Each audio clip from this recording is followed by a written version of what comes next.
very good morning and a warm welcome to another exciting edition of your favorite program, Media Monitor, your program where we give in-depth analysis of the day news as well as events that got the country and the region talking. I am your host, Alicia Jali. Before we go into today's newspaper headlines, let's have a look at the news headlines.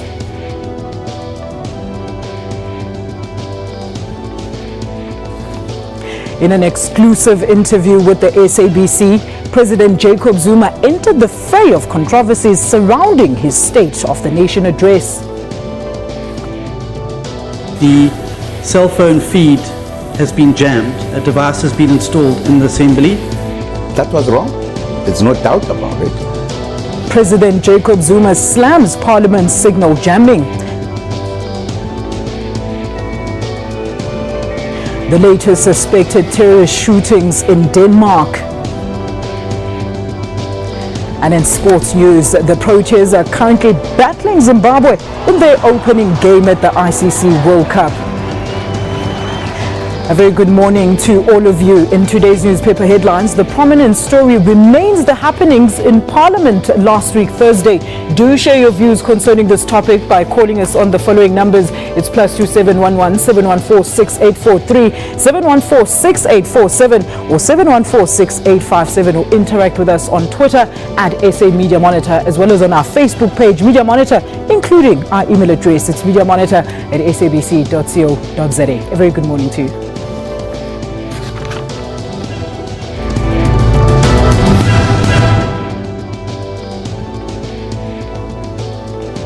Now, our editors this morning will welcome Mr. George Matlala, Sowetan Deputy Political Editor, as well as Ms. Varashni Pillay, City Press's contributing editor. Panel, a very good morning to both of you. Thank you so much for joining us on Media Monitor this morning.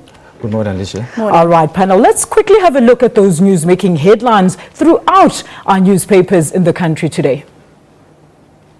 And there it is. It is, of course, the Sunday Independent, and the leading headline there, Malema guns for Gayton. We will get into that story in a short while.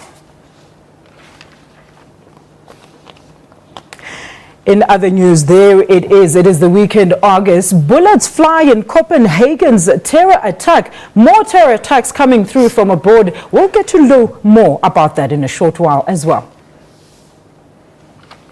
And of course, the Sunday Mail, very interesting news now. VP Mpoko opens out on Gugu Harundi. Apparently, there were two Gugu Harundis, and all of that and more is still coming up right here on Media Monitor. And there it is, the Sunday Tribune. You're next, Mbete. Very, very interesting and captivating headlines this morning.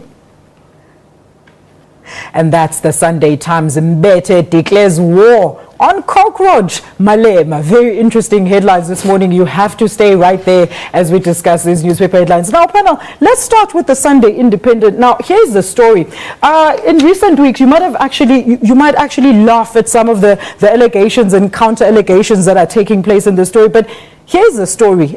Gayton McKenzie wrote a letter, an open letter to, of course, EFF leader Julius Malema, contravening, saying that he actually had proof that Mr. Malema has been using party funds exclusively and for personal use. And of course, he said he had proof. Now, this story here on today's paper, actually, it's Malema and, of course, the accountant, Mr. Ricardo Baloy, who actually wrote a letter confirming that those documents that he handed over to Charles Cilliers, who was actually posing as a Hawks member or police officer to gain those records. Now he's saying that he was actually forced into giving those records. Panel, what do you think about this story? It sounds like there's a lot of truth coming out of there. What do you make of it, George?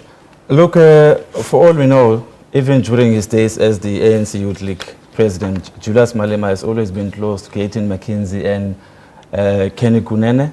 So when the allegations were made, we treated the information we were circumspect, but at the same time we knew there could be some level of truth to some of the allegations he was raising. For instance, I mean, he mentions how they were, paying for flights, He's got a detailed account of all the transactions that were happening on that specific account, even from students at university that were actually flowing money to Julius Malema. It's quite mind-boggling. I think one of the first questions that you would like to ask, why would a civilian have such information? Where was he taking that kind of information? Could it be that the EFF has been infiltrated? But what remains is that Mr. Malema, the allegations were put to him. He took time to come out to disprove those allegations. So somehow his inability to come out and set the record straight, gave credence to some of those allegations. I mean, some of them sounded wild, that Mr. Malema had a meeting with ANC leaders in Maputo. And he is not saying that he was part of that meeting.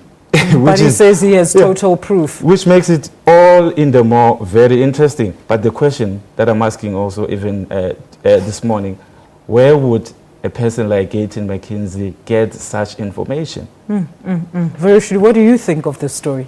You know, Alicia, there does seem to be so much in that letter by Gayton that seems necessary that we go and investigate it and find out further details. And I think there's so many allegations. I think it's a responsibility of media to go forward now and really thoroughly look at those allegations. Even the story about him having meetings with ANC leaders, that's a pretty serious allegation. If he is secretly wanting to get back into the ANC, he's leading his entire party up the garden path. That needs to be seriously investigated. Now, I agree with my co-guest. The fact that Malema hasn't really answered those allegations is worrying. And remember, we've already shown, City Press has already shown how party funds were used to buy a 400,000 rand car for a private individual. That's already been proven. So that actually answers some of Gayton McKenzie's accusations. Look, apparently the EFF has also laid charges against Gayton McKenzie, Charles Cilliers for posing as a Hawks police officer, as well as, of course, Kenny Kunene. What do you make of that? And as well as Andile Mgqitama, what do you make of that, George? The EFF is going through a very difficult time. I think there are signs that it's imploding. There's a lot of internal ructions. There is a rebellion against Malema, and all sorts of information is coming up. I think we have a responsibility to try and investigate these allegations. We should not only play a role of transmitting all those allegations out there without even investigating them.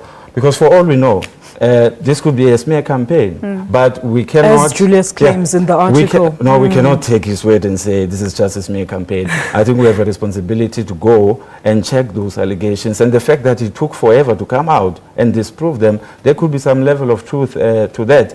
But like any other party, they are going through internal pains. There is still more information that's going to come out. We're headed for interesting days in the EFF. Very interesting indeed. Let's move on and look now at other newspapers. And of course, it is the Week in Argus. The Week in Argus there. Let's see what the headline reads there. And of course, the Week in Argus says, bullets fly in Copenhagen's terror attack. Now, this story is very, very interesting. This meeting, Mr. Flex is actually one of the cartoonists that actually was depicting the Prophet Muhammad in other ways. And he's been under police protection since the establishment of those cartoons. What do you make of this, George? Does the media really need to have a 24-hour police guard if you need to express yourself? Not at all. I think all of us want to uphold media freedom. It was Paris, now it's Copenhagen. It looks like the extremists are emboldened. Now, there are two things happening here. On the one hand, there is exercise of media freedom, which is quite important, but also it borders on some, racial stereotypes and disrespect for other people's, religion. But at the same time, you cannot condone the actions of the extremists. But what we always don't discuss, even in the media, is how some of us can abuse our own freedoms to infringe on other people's freedoms. People have a right to freedom of association and religion, and we ought to respect that. And I find that in some other instances, even the Paris shootings, we cannot at all, condone them. But we also need to do a self-introspection as the media and say, how are we not violating other people's rights at the same time while we are exercising our own rights? But media freedom is quite sacrosanct. I don't foresee a situation where in South Africa, George has to be guarded by police full-time now because, I did work that makes certain, sections of our community unhappy. I find it uncalled for. But like I say, we must also look at ourselves and say, are we not violating other people's freedoms in exercising our own freedom? Varushni. What was very ironic about this incident was that Volks was hosting a meeting about freedom of expression and blasphemy when the shooting took place. Yes. Now, while I agree with George that we don't need that kind of protection and 24-hour protection, it's because journalists here tread a lot more carefully. We know that South Africans have very thin skins. We would not be depicting the Prophet Muhammad as a dog sitting in a traffic circle, as Volks did in 2007. But is that right? Should we be walking on eggshells around our citizens, or should we be saying to the world, actually, we need to all get more robust about these things, and you know, it's fine. Your guard is strong enough to defend himself. You don't need to go out there and defend your guard by killing people. Let's look at other news making headlines now today. It is, of course, the Sunday Mail. Let's see if we can pull that up and, of course, look at that headline, the Sunday Mail. There it is. It says, Vipin Park opens up on Gugu Harundi. Now, this is a very interesting story, and, of course, a lot of Zimbabweans, I'm sure, are going to be tapping into the story this morning. The VP has recently now opened up about what really happened in those wars that took place long ago when Mugabe really signed a treaty that the VP feels that he really needs to speak about and set the record straight. Your views? Varushni, let's start with you this time. Alicia, I'm afraid I'm not very familiar with the story, but I'm going to have to pass on this to my co-guest. George, have you seen the story? Have you seen it this morning? And have you had a chance to take a look at it quickly? No, not really. All right, then we'll have a look at more news. Let's move on and see what other news we can take a look at. And of course, it is the City Press back home. I'm sure both of you have seen this now. It says Juju's pics used for target practice. Now, apparently, the white shirt policeman used Juju and as well as his delegation's pictures as targets when they were preparing for Sona. Is this just an allegation, or what do you make of the story, George? If it is true, it is quite despicable. There was a violation of parliamentary rules during the SONA. Point number one, the parliamentary rules state succinctly that you can only deploy police into the chamber if there is danger to life or if there is danger to property. Now, if the EFF MPs are asking a question, when is the president going to pay back the money, does that constitute danger to life? Does that constitute danger to property? So that is the starting point. The deployment of the police was wrong and it broke parliamentary rules. And what ensued after that was just shocking. These are members of parliament which were elected by the electorate. For them to be roughed up the way they were, it was uncalled for. But at the same time, the behavior of some of the EFF MPs should be condemned. I mean, some of them, they were using the helmets, the magarapas, to hit back. As somebody had already alluded that those hats could be used as very lethal weapons within Parliament. Yeah, they were nearly lethal, I guess, this time around. But it's quite unfortunate that the police, for the second time, were deployed into the National Assembly's chambers. We don't need this. This is a constitutional democracy.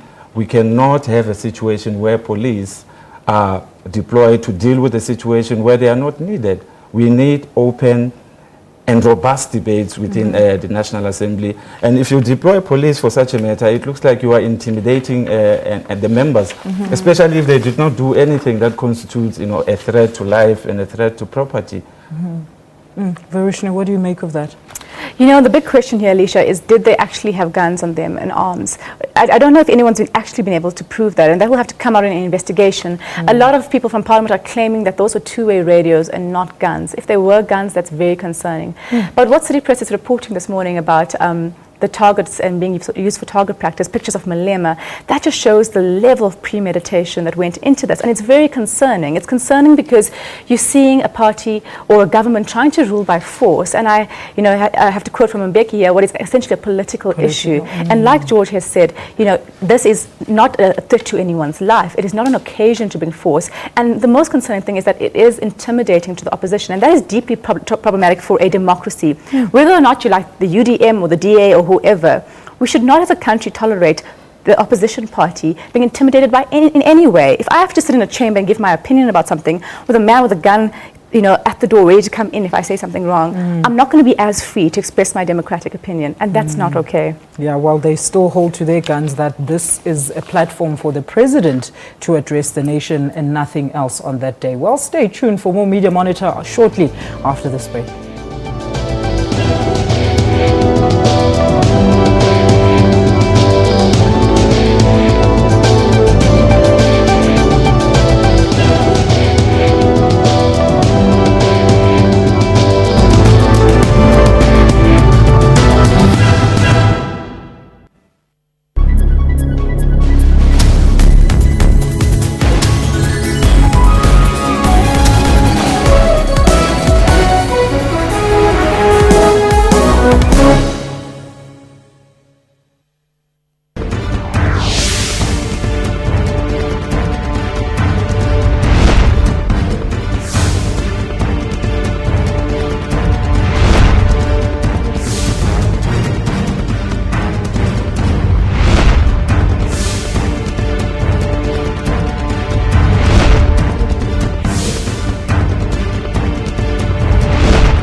Coming to you live from our Auckland Park studios in Johannesburg, South Africa.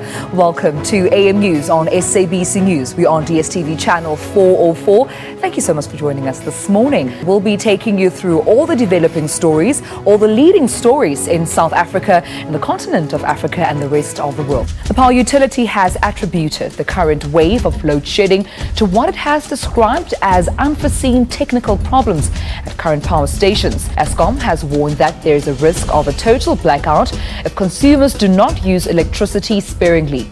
We must work together to make this world better for all. This is what Nelson Mandela told us. He taught us a very important lesson. That's AM News, daily at 10 a.m. on SABC News.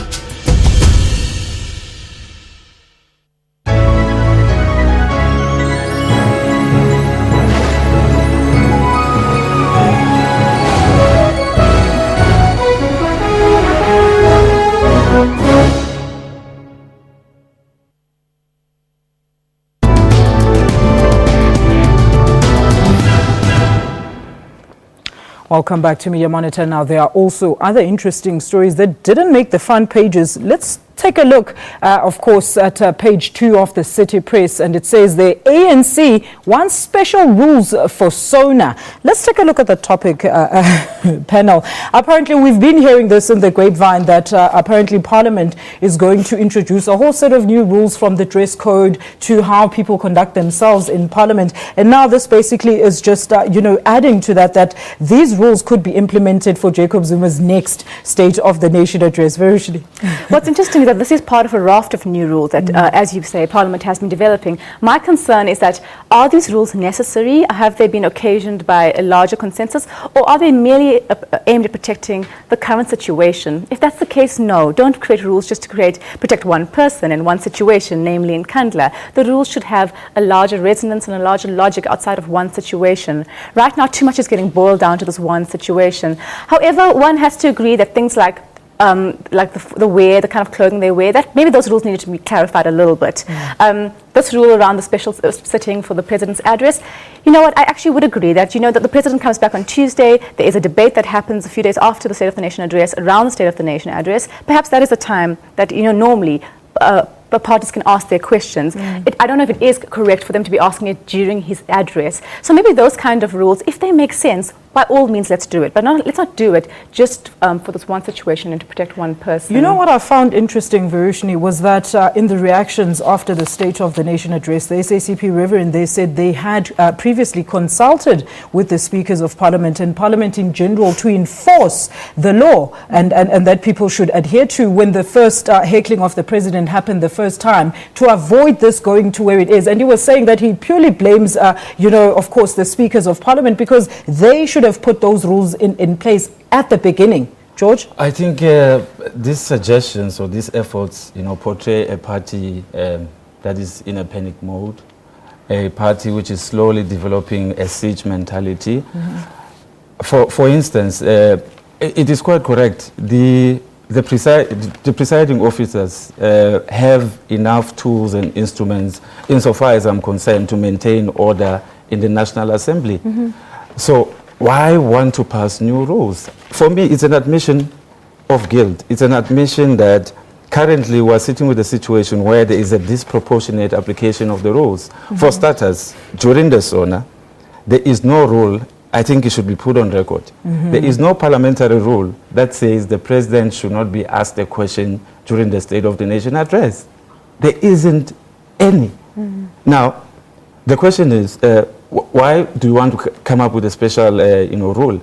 Parliament is a place where the executive must account. I think if the President had answered that question, it could have continued. George, hold that thought, because the Sunday Independence page 2 here says, answer the question, Mbeki tells Zuma. Now, former President Mbeki feels that, to set the record straight and avoid all that complete chaos, the President should have just answered the question. And we've seen him very vocal these recent weeks about, the leadership of Zuma, and he's really questioning it. What do you think of Precisely.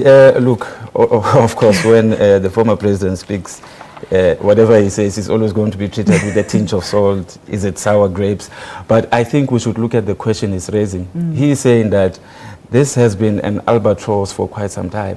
I think if the question was answered in the first place, we shouldn't be sitting with such a situation. And again, there is no rule that says the president should not answer questions during the State of the Nation address. It's quite, you can say, yeah, well, the timing is bad and so forth. Perhaps, opposition parties should wait for the debate on the State of the Nation. But you have an opposition here which is capitalizing on the rules of Parliament, the grey areas. Because even when they were being evicted, they were asking the question, which rule is being used to evict us? And they were not answered on that. Let's move on. Version, do you want to quickly say something on that before we move on? Yeah, I do want to just say that it is easy for Mbeki to criticize from afar. I mean, let's not forget this is a president who was also criticized for not tolerating dissent within his own party. So it's easy for him to kind of now come and criticize Zuma, who has made admittedly a large mistake, and should not let the opposition use it to beat him with. But let's just be aware of the history here as well. Let's now look at another very interesting headline. And of course, I do have, again, it's the Sunday Independent versus the City Press. Now, the City Press says suspended SARS boss defied the ANC. Apparently, Mr. Pillay defied the ANC to a point where the party was actually preparing to sue SARS over 18,500 T-shirts that were not authorized to go through just before the May 8th elections. And that is why apparently he was suspended. And then you look at the Sunday Independence there, it says the SARS case against Pillay, rogue unit boss was corrupt. Now, these are a whole bunch of new allegations. SARS has finally come out under pressure to tell their side of the story as to why they're actually suspending Mr. Pillay. Apparently, Mr. Pillay was in charge of course, creating all those units, the NGR, the NIA, the NRG rather, and of course, when one of the leaders of the secret investigative units was actually fired under his representation of SARS, this guy wanted to talk, and apparently Mr. Pillay paid him 3 million rand to shut up. George? The allegations that Mr. Pillay is facing are quite serious. They need to be investigated to the latter. We cannot have a tax official, surrounded by such allegations. It is only fair that we allow SARS to do, their job. But why wait until now to bring out all the facts? It's the point I'm trying to make. It emerged last year that Mr. Pillay was also investigating the tax liability that the president has to attend to when it comes to the Nkandla building. Yes. Now, all of a sudden, when that comes out, Mr. Pillay is under siege. I'm not saying that whatever he's being accused of should be overlooked. We should pursue that, but also the context within which he's being pursued is also quite interesting. It's not SARS alone, which is the one of our crime-fighting units, which is in disarray. The same is happening at Hawks. Here is Anwar Dwamat claiming that he is investigating influential and important people in South Africa. All of a sudden, he's also under siege. They claim that there's an IPIT report which actually, implicates him in the illegal rendition of, Zimbabwean suspects. Again, he touches influential people. He's under siege. You go to the NPA, it is the same situation. Apparently, the head of the NPA, Mr. Ngasana, was investigating, the crime intelligence boss, Richard Mdluli. So I'm just saying that these institutions are in disarray, and there seems to be a common thread running. It looks like if you touch anything that has to do with the president, if what they are saying is anything to be believed, as will be under siege. said the other day on an interview. What are your views there, Varushni? It is very interesting that there does seem to be this pattern. What is kind of clear from the Independence version of events is that no one is coming out smelling of roses in this case. There doesn't seem to be any neat heroes and villains, but that is always the case for South African public discourse. We must not expect the people who are there doing their job to always be coming up roses. They're going to have, it's very unfortunate that Mr. Pillay now seems to have all of the stuff in his closet. Now, whether it's true or not should be investigated. But these are some pretty serious allegations that the Sunday Independent is listing. This National Research Group seemed to act outside of the law. Now, should we as a country be tolerating that kind of haphazard unit, given enormous powers and not really being legislated or monitored or understood? They're not very transparent. Is that okay? I'm not sure if it is. But on the other hand, what we're seeing, where he seems to be targeted for his role in this investigation of Zuma, is not actually okay. And like my co-guest said, we saw it happen with Mxolisi Mhlosana, we saw it happen with Anwar Dramat, and it's a troubling pattern. All right, let's move on there, panel. Let's now have a look at page 12 of the Sunday Times there. It says the shame, a Burning Man case shut. Now, it has come out that, of course, the Burning Man of the Ramaphosa settlement back in 2010. The story on page 12, it's talking about his case and how it was closed back in October 2010 after the police officers they decided that there were no witnesses. But apparently now, Sunday Times 3 weeks ago was able to track a witness and who actually pointed out those two suspects. George? This was a very, very sad moment in the history of our country, of the democratic dispensation. And there seems to be a troubling pattern where these high-profile cases are bungled. I mean, we saw, for instance, Andrew Statani being shot on TV. But the case didn't go anywhere. And many similar cases have been, bungled. And this comes at the time where there was a resurgence of xenophobic attacks in Soweto. Now, it poses a question about the competence of the police, but at the same time, the safety of, our foreign nationals, in particular those who are coming from Africa.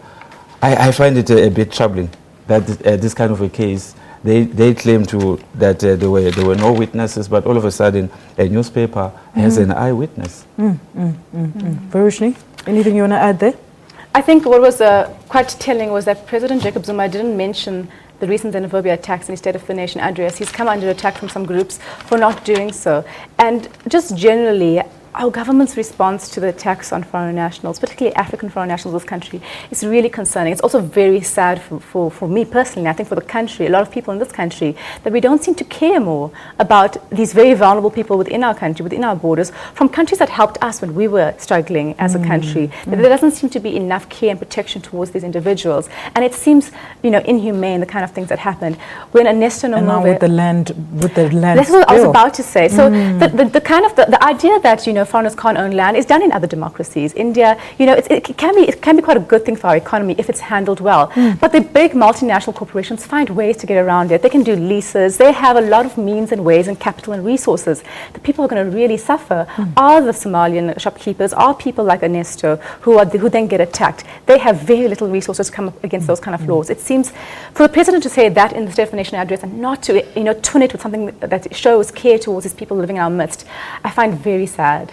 Let's move on to our last story now. There's a pledge by Lesotho military clears for path for the polls. That's page 2, of course, of the Sunday Independent. Now, apparently investigating enough after widespread calls for Lesotho's student court to remove Cyril Ramaphosa for apparently his lack of attention to the security issue. It turns out that Prime Minister Tom Tabane tried to woo President Zuma into helping him postpone the elections just so that he can further serve the rest of his 2-year sentence. These allegations are big on page 2 on the Sunday Independent. George, very quickly.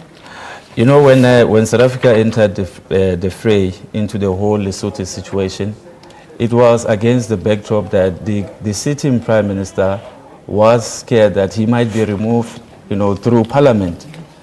And he raised questions about security and so forth, that the country cannot be run by security forces. When Deputy President was deployed to Lesotho, it was not out of just action by the South African government. This is an AU deployment. So the security situation in Lesotho is not as bad as it made out to be. The SADC troops have been deployed to Lesotho, and I think some of these issues is just delaying tactics. For the elections. The elections in Lesotho must happen. And I'm convinced that the security situation is not that bad. Yes, Lesotho has a history of a coup.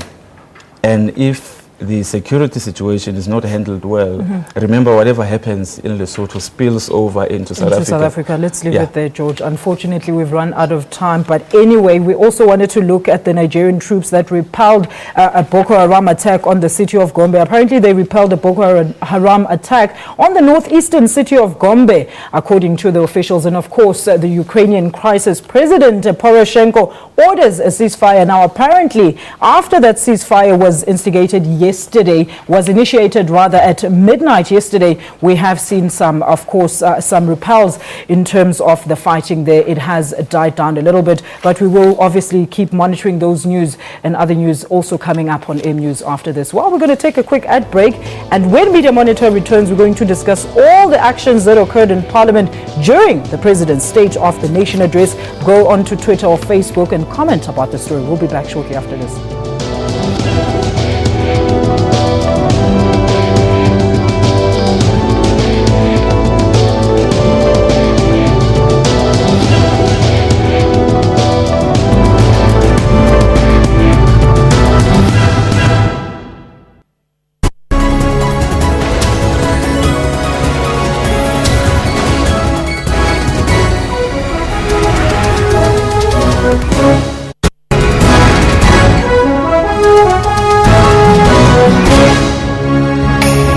Guinea is reopening an Ebola clinic in its remote southeast in an effort to prevent sick nationals seeking better treatment elsewhere.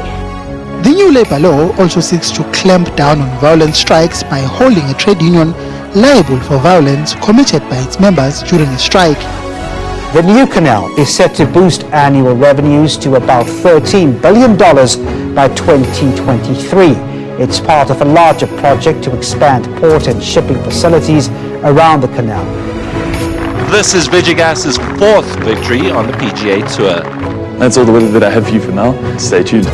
For all your business news, catch news at 1 every day. Be informed. Of Africa, though similar in some ways, are colorful and diverse. We explore the rich culture, dance and dress of the Tanzanian people of the Mtwara region. The dance that they're performing is what you will find in the village. And it's not just a paid gig, it's something they do, they enjoy. Mtwara's late development has left it with a rich reservoir of empirical knowledge of a purer African life. For whatever the reasons are, it's one of the last areas of the country to develop, and thus traditional arts and traditional culture. That's Kaleidoscope, Sundays, 5:40 p.m. on SABC News. Welcome to your world on SABC News Channel 404. I'm Tabile Ngwato.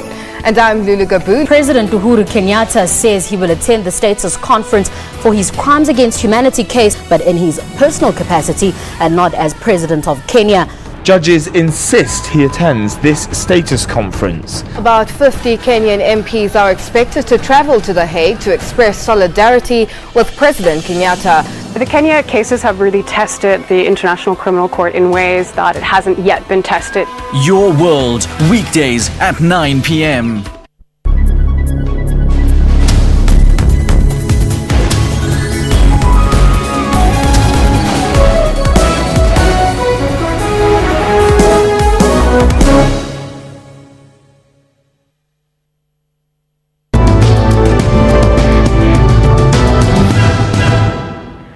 This is Media Monitor. Welcome back. Let's now extend a very warm welcome to Professor Sipho Siepe. He's a political commentator here to talk to us about what happened, of course, at the State of the Nation address. Professor, a very good morning to you. Thank you so much for joining us on Media Monitor.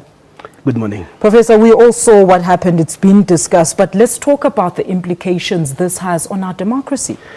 Well, I don't think our democracy is under siege. Actually, I saw democracy being defended. We need to understand that we are in the middle of an experimentation, and now and then democracy will be tested. And the question is that are we able to rise to the test? And I think we are.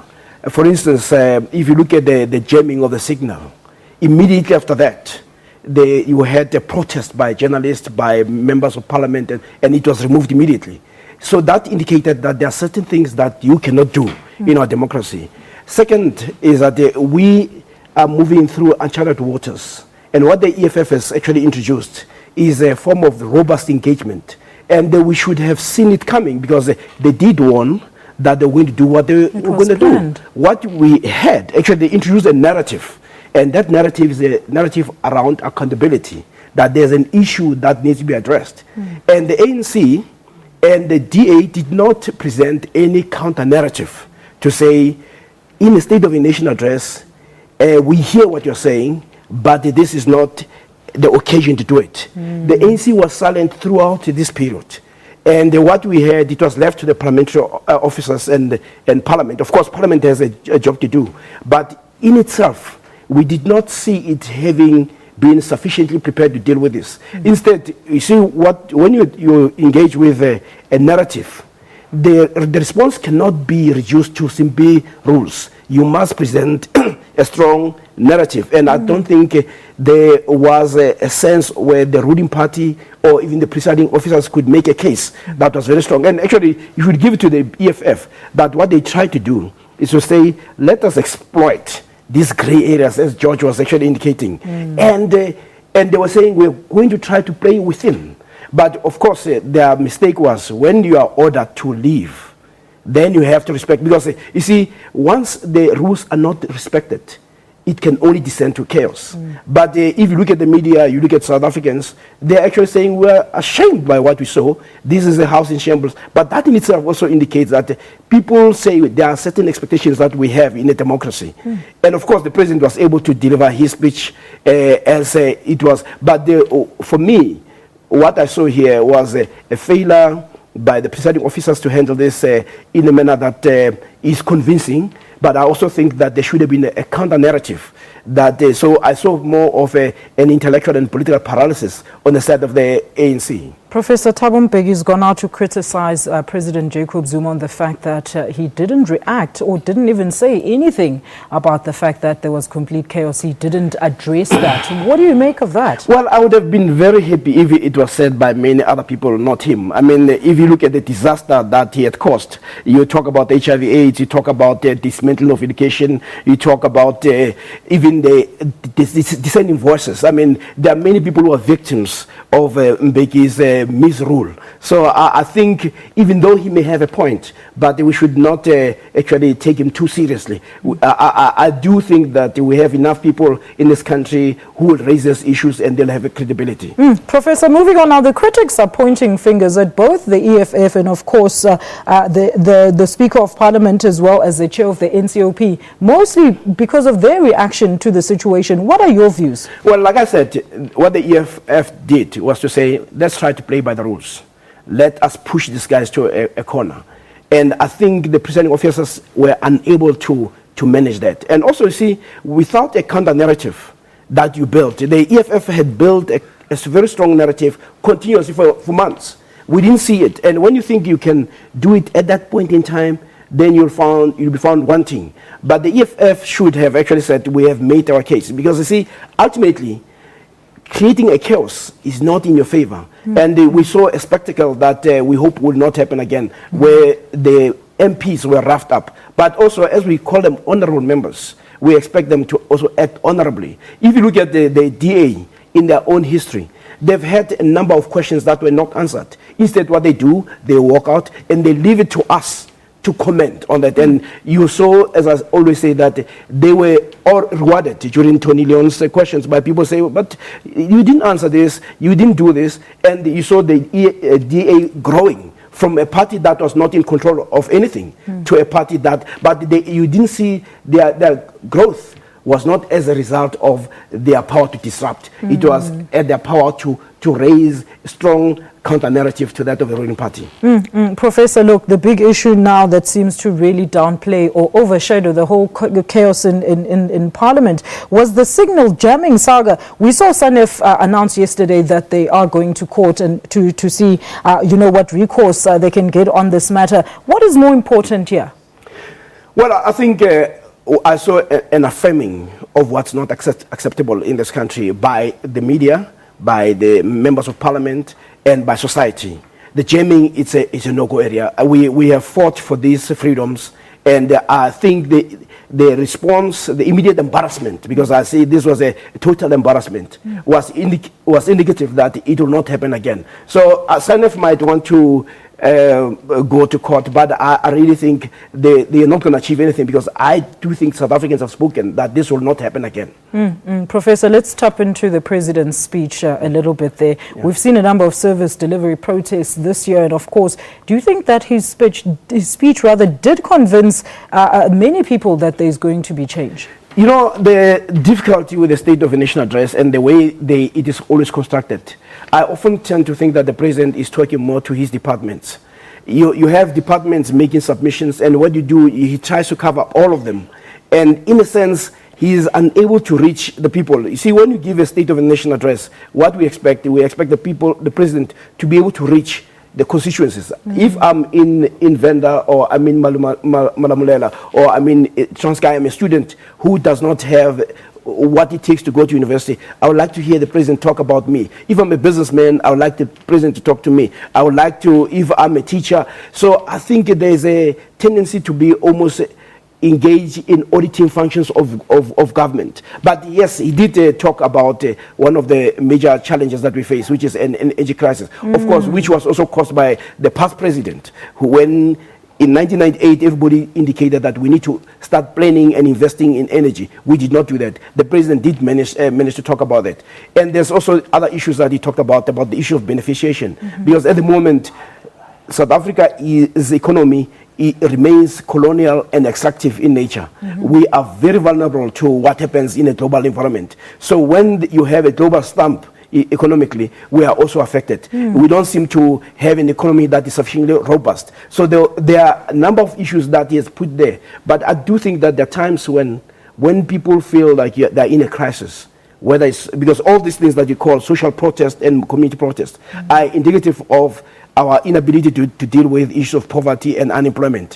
So sometimes it's important to talk to the people, to reach them out, and not in the language of government, but in the language also of saying, I've heard and I've touched the pulse of the nation, and this is how we as South Africans are going to. And I also think that we should also, the president should shy away from thinking that the government has all the answers. Sometimes it is important to invite people to be part of the solution. Professor, look, the DA's Musi Maimane also threatened to take Parliament to court over the officers that were called in to assist in the removal of the EFF MPs. Now, is this really the way our leaders are going to settle matters back and forth, play out in courts? I think that is unfortunate, because some of this political contest must be sorted out in Parliament.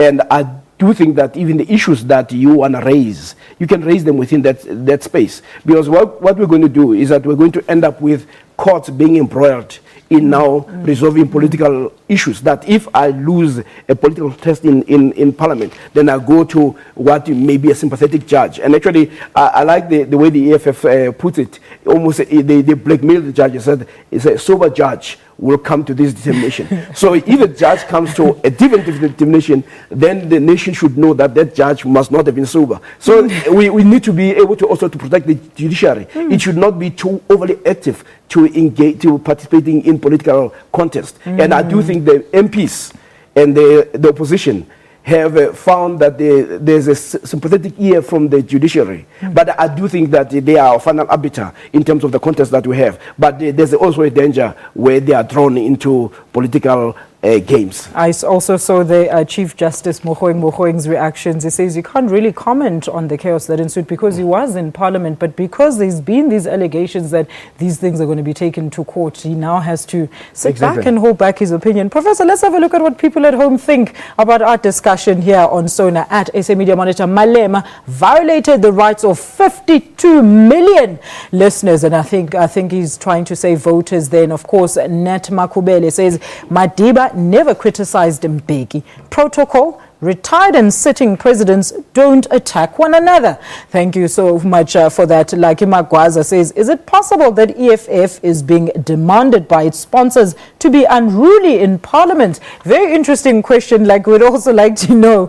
Net Makubele says, if anything will destroy this country, it's the politics of hatred and revenge. Very quickly, Professor, your view. No, I think I agree with most of the comments. I mean, first, you see, when you disrupt somebody speech, you must also understand that they are also infringing on other people to hear what has to be said. And here we had the challenge, and we have a number of challenges, social and economic.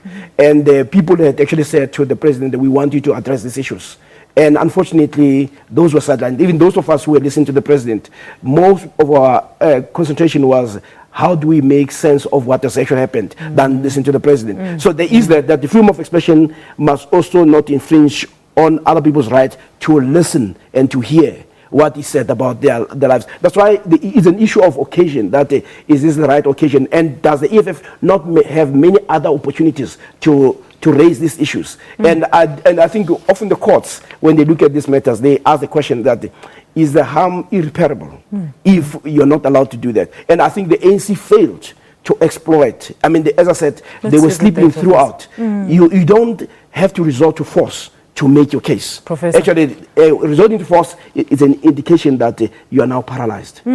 Professor, let's leave it there. Thank you so much for your time here on Media Monitor. That's Professor Sipho Siepe, of course, Sipho Siepe, a political commentator, talking to us about what unfolded in Parliament. Media Monitor is going to take a very quick ad break. We're going to be back with more. You can take a look at this.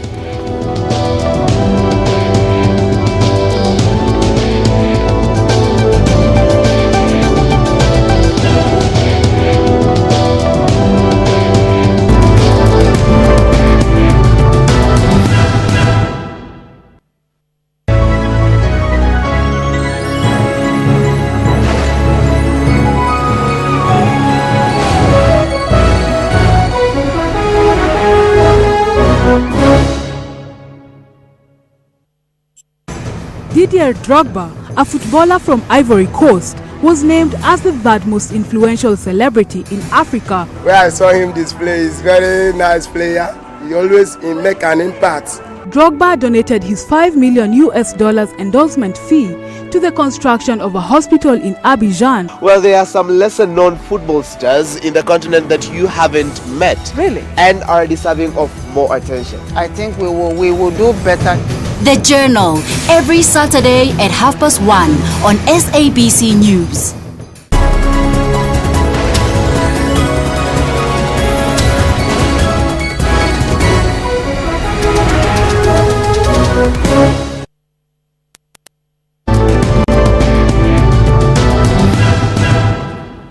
Welcome back to our final segment, and now I want to find out, and along the rest of us together, is what my panel thinks will be making prominent news headlines. Panel, we've seen all the headlines today. Out of all those, what do you think is going to be catching wind and fire this coming week? The big story is going to be the debate on the state of the nation.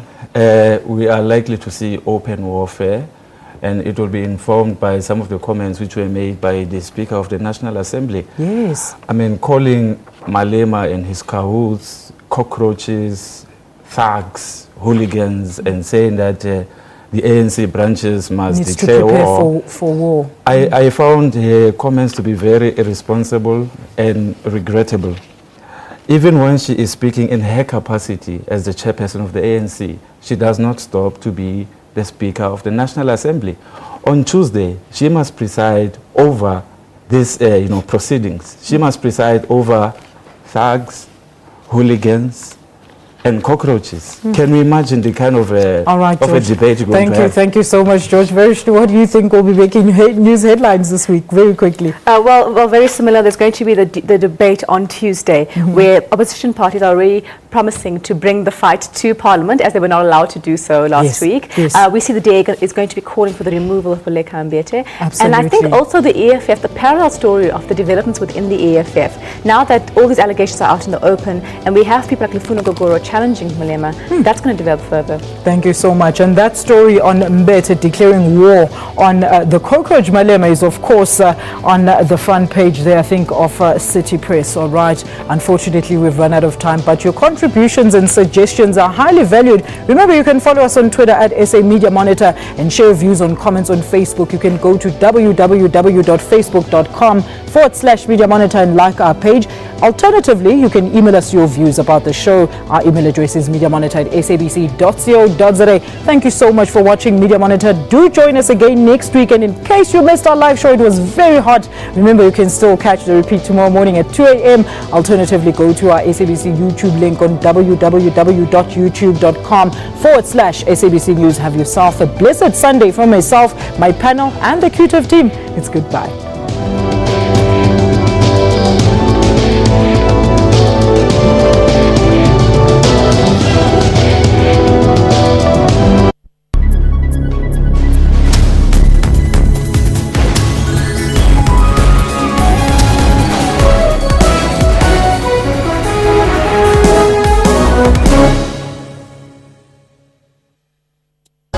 There are places some are afraid to go. Discussions some are afraid to have. Leave the house. We're not going to say anything further than this. But some have the courage to open their eyes. To go to those places, have those discussions. You're pulling at least 18 hours a day. Because sometimes perceptions need to be altered. It's been dubbed the trial of the century. And when you get to a press conference, they were hoping that that would stem the tide. Stories need to be told in a language everyone can understand. Once you have religious power, you can abuse people. But they have got benefits. Free marijuana. I can only hope that you media, you hear these things. Everything you might have been afraid to ask, but need to know. SABC Current Affairs.